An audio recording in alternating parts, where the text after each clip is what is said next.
How to read piano notes. The musical alphabet and staff.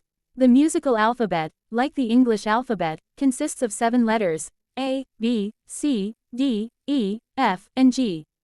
These letters represent the notes on the piano, and they repeat in a cyclical pattern.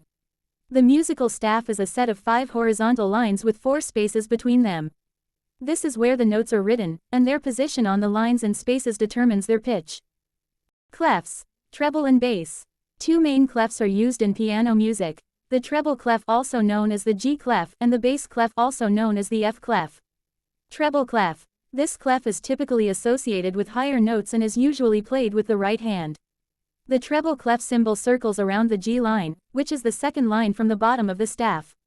To remember the notes on the treble clef lines, use the mnemonic: every good boy deserves fudge, E, G, B, D, F. The spaces between the lines spell face. Bass clef. This clef is typically associated with lower notes and is usually played with the left hand.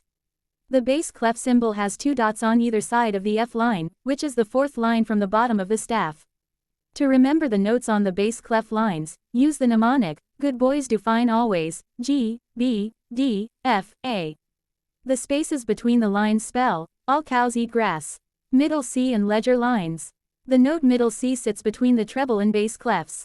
It has a line through it, called a ledger line, which extends the staff to include notes outside the standard 5 lines.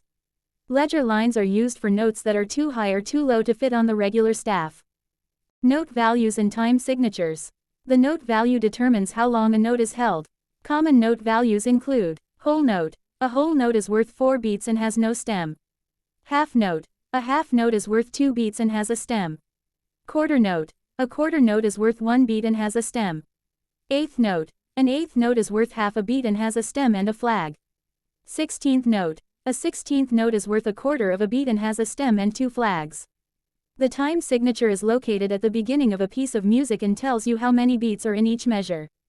The top number indicates the number of beats, and the bottom number indicates the type of note that receives 1 beat. For example, a time signature of 4 quarters common time means there are 4 beats per measure, and a quarter note receives 1 beat. Sharps and flats. Sharps hash and flats B represent half steps between the natural notes.